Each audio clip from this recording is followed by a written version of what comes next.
Okay ready. देखिए आज का हम लोग का टॉपिक है ब्रूस्टर का नियम। ये ब्रूस्टर का नियम टॉपिक जो है हम लोग का इन साल के लिए बहुत इम्पोर्टेंट टॉपिक है।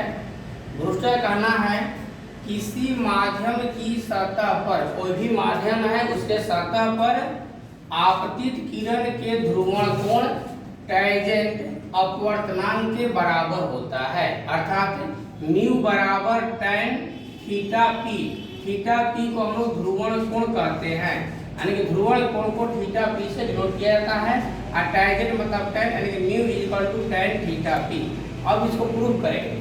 प्रूव करने के लिए आता है तो प्रूव करने के लिए देखिए आप फिगर में, जैसे हम लोग का ये एक सतह है जो कि दो माध्यमों को अलग करता है। नीचे वाला माध्यम सघन हो गया, ऊपर वाला माध्यम विरल हो गया। ध्यान दीजिएगा, नीचे वाला माध्यम सघन है, ऊपर वाला माध्यम विरल है। ये हम लोग का अभिलंब है, ये हम लोग का अभिलंब है। यहाँ से कोई किरण आती है, आने वाली किरण को हम लोग आपतित किरण कहते हैं। आने वाली किरण को आपतित किरण कहते हैं और आपतित किरण जो ये कोण बनाता है उसको हम लोग आई कहते हैं। और जिस माध्यम में आया उसी माध्यम में रिटर्न हो जाएगा, उसको हम लोग परावर्तित किरण कहते हैं। और परावर्तित किरण जो कोण बनाता है उसको हम लोग आर कहते हैं। और अगर दूसरे माध्यम में चला जाता है, ये अगर दूसरे माध्यम में आया इसको हम लोग अपवर्तित किरण कहते हैं। ये भी जो कोण बनेगा उसको हम आर ही कहते हैं, इसलिए इसको हम आर डैश मान लेते हैं। ध्यान रखिएगा, इसको आर माने हैं, इसको आर डैश माने हैं।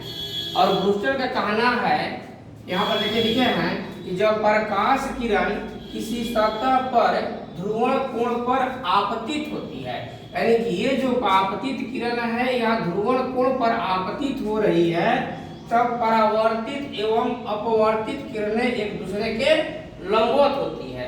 यानी कि ये हो गया परावर्तित किरण, ये हो गया अपवर्तित किरण। या देखिएगा, परावर्तित एवं अपवर्तित किरण एक दूसरे के लंबवत होती है, यानी कि ये दोनों किरणों के बीच ये जो कोण बनेगा ये लंबवत मतलब 90 डिग्री या π/2 या 90 डिग्री हम लोग कह सकते हैं। ठीक है, अब इसी का आधार पर लोग प्रूव करेंगे। अब प्रूव करके mu equal to tan theta P लाएंगे। अब यहाँ देखिए, इसको हम m मान लेते हैं, इसको n मान लेते हैं, ये p हो गया, यहाँ o मान लेते हैं, q r, इसको x, इसको x डैश मान लेते हैं। अभी बताए हैं हम, ये फिगर आप बना लीजिएगा।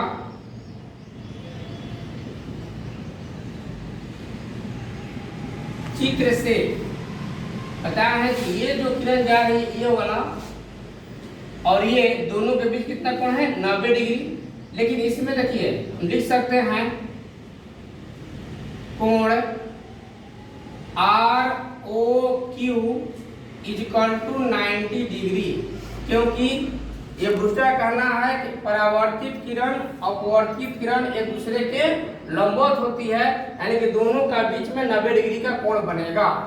अब आर ओ क्यू को हम लिख सकते हैं यहाँ पर कोण R O X, R O X ये वाला ऊपर वाला ध्यान रखिएगा, प्लस और इसको लिख सकते हैं एक्स ओ क्यू बराबर 90 degree.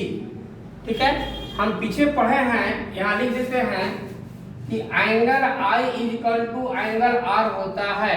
Angle I equal to angle R होता है।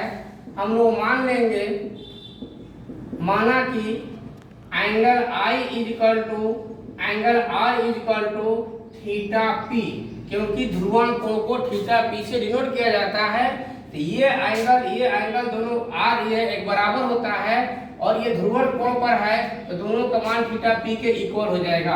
अब यहाँ पर देखिएगा फिगर में हमको आर ओ एक्स का वैल्यू लिखना है। ध्यान दीजिएगा, ये पूरा एंगल ये 90 डिग्री का बनेगा ना, तो 90 डिग्री में ऊपर वाला आर है कि जो नीचे वाला यहाँ बच रहा था, यहाँ ध्यान दीजिएगा, अब ये क्या हो जाएगा 90 माइनस आर हो जाएगा ना। यहाँ पर हम इस कोण के लिखेंगे 90 डिग्री माइनस आर प्लस, अब इसमें आ जाइए यहाँ x माइनस है ना, तो एक्स ओ क्यू के लिए ये भी तो यहाँ 90 डिग्री का एंगल बनाएगा, ये भी 90 एंगल बनाएगा। इसमें इसका मतलब है लिख सकते हैं 90 डिग्री माइनस आर डैश, यहाँ लिखेंगे 90 डिग्री माइनस आर डैश, क्योंकि आर डैश था, यहाँ पर हो जाएगा हम लोग का 90 degree minus R dash is equal to 90 degree. अब इसी को कैलकुलेशन करना है, देखिए यहाँ पर हम लोग का 90 degree minus R plus 90 degree minus R dash is equal to 90 degree हो जाएगा।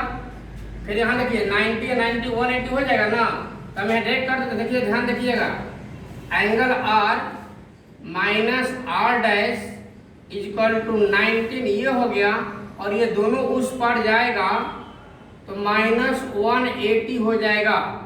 ठीक है, अब देखिए हम यहाँ लिख रहे हैं, ध्यान दीजिएगा, यहाँ पर ये 90 में से 180 माइनस हो जाएगा, इधर माइनस आर है, minus R dash is equal to minus 90 degree हो जाएगा। अब ये माइनस आर डैश बराबर माइनस 19, ये उस पर जाएगा तो प्लस आर हो जाएगा। अब यहाँ माइनस है, ध्यान दीजिएगा, ये माइनस है, यहाँ पर हम माइनस आर डैश, इसमें से माइनस कॉमन ले लेते हैं, यहाँ क्या बचेगा 90 माइनस आर बचेगा ना, दोनों तरफ से ये आर आर कैंसिल हो गया, तो R dash is equal to हो जाएगा 90 माइनस आर, ध्यान रखिएगा। अब चलेंगे हम लोग स्नेल के नियम से, तो स्नेल का नियम पीछे हम लोग पढ़े हैं कि म्यू इज इक्वल टू होता है sine I by sine R, sine I by sine R, R dash यहाँ करेंगे तो mu is equal to sine, जहाँ आई है जैसे आप लिखे थे I is equal to R is equal to theta P, तो जहाँ आई है वहाँ थीटा पी कर देंगे, और नीचे आ जाते हैं हम साइन, जहाँ आर डैश है वहाँ क्या लिखेंगे 19 माइनस, यहाँ भी थीटा पी कर देते हैं, क्योंकि angle R is equal to theta P है, ध्यान रखिएगा। यहाँ पर हम लोग का जहाँ आर था वहाँ पर थीटा पी डायरेक्ट हम लिख दिए हैं, ध्यान रखिएगा, ये आर नहीं लिख डायरेक्ट थीटा पी कर दिए हैं। अब यहाँ देखिए mu is equal to sine theta P, और नीचे देखिए sine 90 minus theta is equal to होता है कॉस थीटा, यानी कॉस थीटा पी। यहाँ साइड में लिख देते हैं समझने के लिए कि sine 90 minus theta is equal to होता है कॉस थीटा, ध्यान रखिएगा, sine 90 minus theta is equal to cos theta. यहाँ पर इसलिए हो जाएगा mu is equal to sine theta P बाटा कॉस थीटा, साइन बाटा कॉस इज इक्वल टू होता है क्या हम लोग का टैन, तो टैन थीटा पी। तो ब्रूस्टर में यही ना कह रहे थे, देखिए यहाँ पर कि ध्रुवण कोण टैंजेंट अपवर्तनांक के बराबर mu is equal to tan theta P, तो हम लोग कहें आ गया mu is equal to tan theta P. तो देखिए अगर हम लोग का 2 नंबर में आता है लिखने के लिए डिफरेंशियल टैंजेंट नियम क्या है, तो यहाँ तक हम लोग लिख देंगे। अगर आएगा टैंजेंट नियम को लिखकर स्पष्ट करें तो पूरा फिगर के साथ हम लोग करना होगा, ठीक है। एक बार देखिए फिर दोबारा फिगर बना लेते हैं, फोटो खिंचवा देते हैं, आप लोग साफ साफ इसको लिख लीजिएगा। बाकी सब लोग का लिखा हुआ है, समझाने में फोटो थोड़ा गंदा हो गया था, उसको फिर दोबारा साफ साफ बना देते हैं। ये होगा हम लोग का सतह, नीचे वाला हो गया सघन माध्यम। एक बार फिर आप लोग रीडिंग कर लीजिए इसको, ठीक है। ये हो गया हमारा अभिलंब, ये हो गया आपतित किरण।